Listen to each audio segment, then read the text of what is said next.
സർക്കാരിനെതിരെ യൂത്ത് ഫ്രണ്ടും സമരരംഗത്ത് പ്രതിഷേധം ശക്തമാക്കുകയാണ്. പ്രതിപക്ഷത്തെ യൂത്ത് കോൺഗ്രസ് നേതാക്കളെയും പ്രവർത്തകരെയും തല്ലിച്ചതയ്ക്കാൻ പിണറായി പോലീസിന്റെ പേര് അജിത് കുമാർ പോലീസാക്കി എന്നാണ് യൂത്ത് ഫ്രണ്ടിന്റെ കളിയാക്കൽ. യൂത്ത് ലീഗ് നേതൃത്വവും സർക്കാരിനെതിരെ പ്രതിഷേധം ശക്തമാക്കാൻ തീരുമാനമെടുത്തു കഴിഞ്ഞു. CPM BJP കൂട്ടുകെട്ടിൽ കേരളത്തിൽ നടക്കുന്ന കൊള്ളരുതായ്മയ്ക്കും അഴിമതിക്കും അക്രമങ്ങൾക്കുമെതിരെയാണ് പ്രതിപക്ഷത്തെ യുവ സംഘടനകൾ ഇപ്പോൾ ഒരുമിക്കുന്നത്. മൗനവ്രതത്തിലിരിക്കുന്ന മുഖ്യമന്ത്രി പിണറായിയുടെ അജിത് കുമാർ പോലീസ് പ്രതിപക്ഷത്തെ തെരുവിൽ തല്ലിയൊതുക്കാമെന്ന് കരുതേണ്ടെന്ന് Kerala youth Congress youth front സംസ്ഥാന പ്രസിഡന്റ് KV കണ്ണൻ മുന്നറിയിപ്പ് നൽകിയിട്ടുണ്ട്. പ്രതിപക്ഷത്തിന്റെ യുവനിരയെ മർദ്ദിച്ച് ഭയപ്പെടുത്താമെന്ന് വിചാരിക്കേണ്ട. ഒരു ADGPയെ ചുമതലയിൽ നിന്നും മാറ്റി നിർത്തി അന്വേഷണം നടത്താൻ പോലും കഴിവില്ലാത്ത പിണറായി വിജയൻ എന്തിനാണ് മുഖ്യമന്ത്രി കസേരയിൽ കടിച്ചു തൂങ്ങിയിരിക്കുന്നത് എന്നും യൂത്ത് ഫ്രണ്ട് ചോദിക്കുന്നു. പിണറായി പോലീസ് എന്ന വിളിപ്പേര് ഇപ്പോൾ ചേരുക അജിത് കുമാർ പോലീസ് എന്നാണ്. പോലീസിനെ അഴിച്ചുവിട്ട് നരനായിട്ട് നടത്താമെന്നും അതുവഴി എല്ലാം ഒതുക്കി സ്വന്തം വഴിക്കാക്കാമെന്നാണ് കരുതുന്നതെങ്കിൽ അത് നടക്കില്ല എന്ന് KV കണ്ണൻ മുന്നറിയിപ്പ് നൽകുന്നു.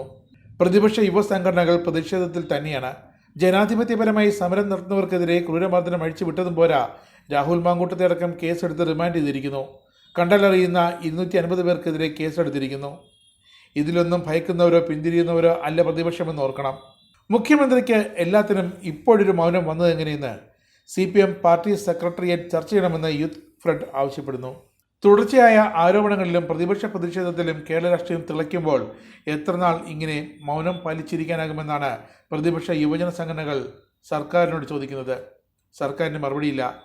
RSS ജനറൽ സെക്രട്ടറി ദത്താത്രേയ ഹൊസബാളയും മുഖ്യമന്ത്രിയുടെ വിശ്വസ്തനായ ADGP MR അജിത് കുമാറും RSS ജനറൽ സെക്രട്ടറി ദത്താത്രേയ ഹൊസബാളയും മുഖ്യമന്ത്രിയുടെ വിശ്വസ്തനായ ADGP MR അജിത് കുമാറും ലോക്സഭാ തെരഞ്ഞെടുപ്പ് ഘട്ടത്തിൽ തൃശ്ശൂരിൽ കൂടിക്കാഴ്ച നടത്തിയെന്ന ഗുരുതരമായ ആരോപണമാണ് ഉയർന്നത്. എന്നിട്ടും അത് നിഷേധിക്കാൻ CPMോ BJPയോ അജിത് കുമാറോ തയ്യാറാകാത്തത് എന്ത് കാരണമാണെന്ന് അന്വേഷിക്കണം.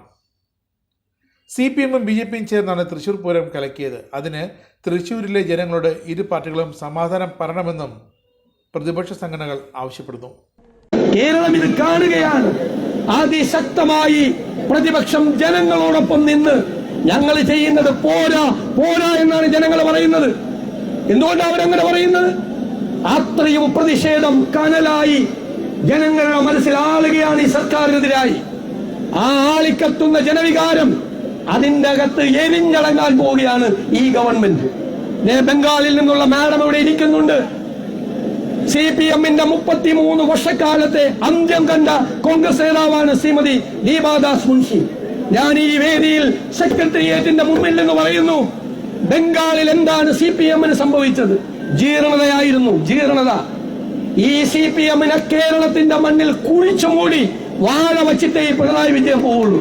അതിന്റെ അന്ത്യം ബംഗാളിന്റെ തനിയാവർത്തനമാണ് കേരളത്തിൽ നടക്കാൻ പോകുന്നത്.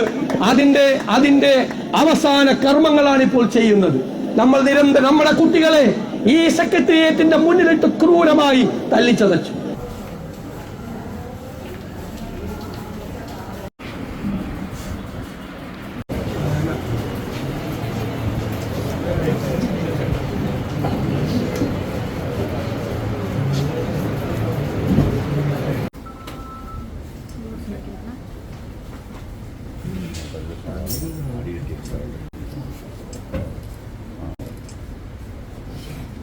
ഇനി ഉണ്ടായിരുന്നു